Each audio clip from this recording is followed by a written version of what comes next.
আসসালামু আলাইকুম রহমতুল্লাহ বারাকাতু। সৌদি আরবে পাহাড়ের অভাব নাই।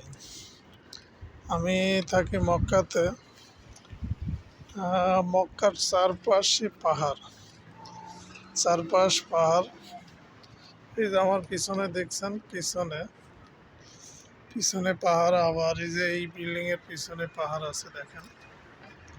এই যে এই বিল্ডিংয়ের পিছনে পাহাড় আছে, আবার পাহাড় আছে এই বিল্ডিং এর পিছনে দেখেন, এই যে এই জায়গাটায় পাহাড় আছে। আবার এই জায়গাটাও পাহাড় আছে। এই সোজা যেদিকে চারিদিকে যেদিকেই তাকাই সেদিকেই পাহাড়, পাহাড়ের অভাব নাই। তো আসলে সৌদি আরবের ডিসেম্বর মাসের ওয়েদারটা অনেক সুন্দর।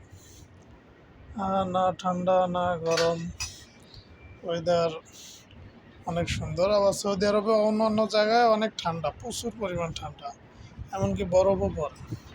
কিন্তু এই জায়গাটাই মক্কাতে থাকি আমি, মক্কাতে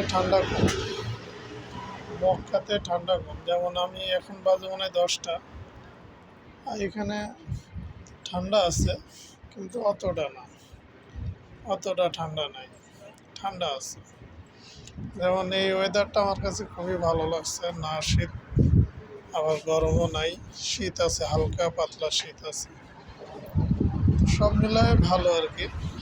এখানকার রাস্তাঘাট পরিষ্কার, এখানকার সব সময় ক্লিনাররা এসে পরিষ্কার করে দিয়ে যায়, কোনো জায়গায় নোংরা নাই। যারা উমরা করতে আসবেন অবশ্যই চলে আসবেন, কারণ এই টাইমে উমরা করলে আরও কষ্ট হবে কম। কারণ এই টাইমে যারাই উমরা করবেন, দিনের বেলা উমরা করবেন, তাহলে দেখবেন মানসিক শান্তি এবং সব কিছুই ভালো থাকবে। এই টাইমে উমরা করতে চলে আসবেন, কারণ আমার এখানে যতদিন আসার অভিজ্ঞতা, সেই অভিজ্ঞতার উপরেই যেটা আর কি প্রকাশ পায়। তো বেশি গরমের সময় উমরা করতে আসলে একটু কষ্ট হবে, তারপর আল্লাহর পথের কাজ, কষ্ট করলে আল্লাহ খুশি হয়। এই জন্য আল্লাহর পথে কাজ করার জন্য যেটা আপনার সুবিধা মনে হয় সেটাই করবেন, সমস্যা নাই। ঠিক আছে,